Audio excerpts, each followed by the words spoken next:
What's up, YouTube? So this week I did go 16-0 in champs. We are 5-0 in gauntlet, and I did go 9-0 in week 2 of Showtime Showdown. And yeah, I'll go ahead and show you guys exactly what I did.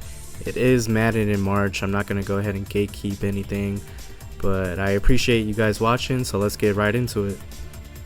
Alright, so on offense, we're rocking Bo Nix, 4 AP on him.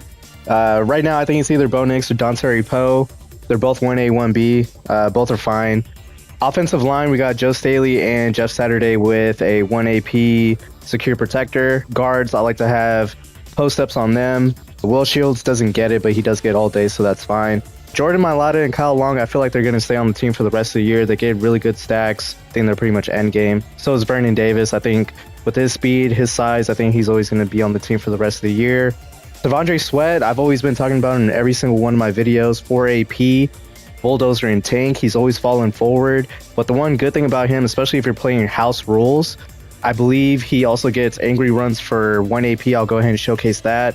So if you have the stack on him for 5 AP, I know it's a lot, but honestly, I think it's really worth it just because, you know, when people see this light up, they're going to go ahead and rage quit. They don't want to play against that. You're going to get 10 yards a pop, get that 1 point.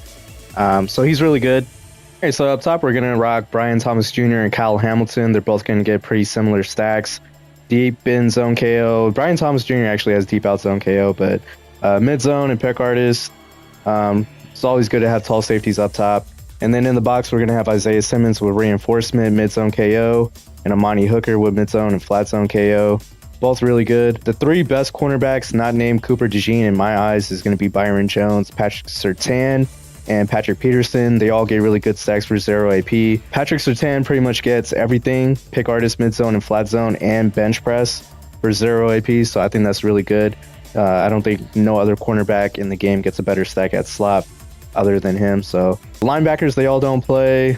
Linemen, they all don't play. But what I really want to showcase to you guys is the defensive line. So we are going to have Amari Barno and Zach Sealer with unstoppable force. And then also Dontari Poe and Von Miller, both with Colossus. And then these two are going to play inside for me. They're both going to have inside stuff. And then these two are going to have no outsiders. So I think that's pretty crazy. I'm just going to go ahead and send 4 all game. Cycle between cover 3, cover 4, cover 2. Go ahead and try to switch stick over and stop his first read. And that's going to be kind of my play style moving forward, just because I feel like a lot of people know how to combat the loop blitz and the engage blitz. You know, I didn't really have a lot of success running those against the better players. I'm going to go ahead and change it up and see how this goes, and we'll go ahead and showcase something. Alright, so whenever you run into a double passer, what you want to do is wait for the motion, then quickly audible over to 2-man under, pass commit, and rush the receiver with the cornerback, and this should result in a tackle for loss or even a fumble.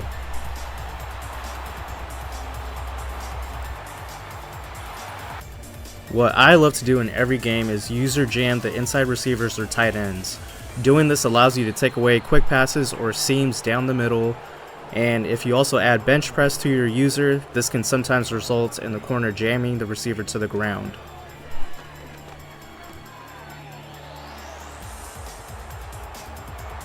There are a number of ways to beat press man.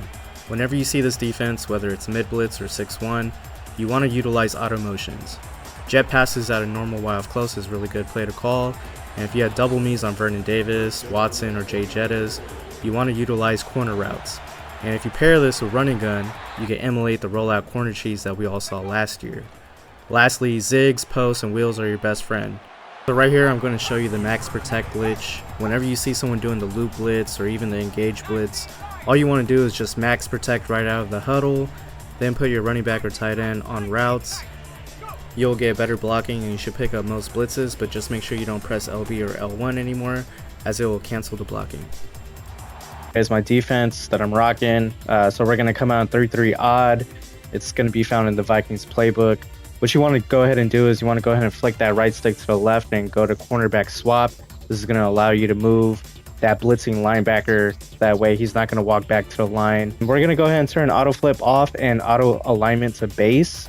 And we're going to call 3 different plays. So the first play we're going to come out in is going to be cover 4 quarters. All right, to set up this blitz, what we're going to do is we're going to go ahead and show blitz, spread the line, blitz all linebackers, walk him back, put this guy in a flat. You could hook zone the D tackle, and we're just going to go ahead and touch and go on the left guard.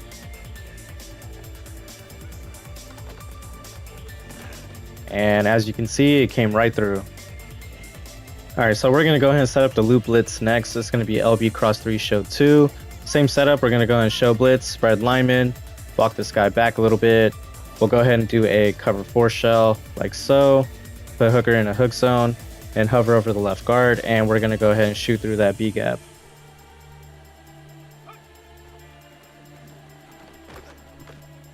And lastly, I'll go ahead and show you guys hot blitz 3. So same setup, show blitz. I like to take Brian Thomas, put him in man coverage, take this slot, put him in a flat, take this guy, move him all the way out, pinch my line, and then put hooker in a flat. And then user Simmons in the middle. So it looks something like this. You're not going to get crazy pressure, but the sheds are going to be crazy. This is pretty much going to be like a switch stick type of defense. Right there, I should have switched stick, but you get the idea. You're going to get a lot of crazy pressure this way. And if you're going to be using the loop blitz a lot, I mean, this is just going to confuse your opponent, make him, keep guessing. He's going to have to like protect in different ways. So I like doing this now. I'm not going to be in dollar anymore for the rest of the year. But yeah, that's pretty much it for the video. I hope you guys enjoy it. Thank you.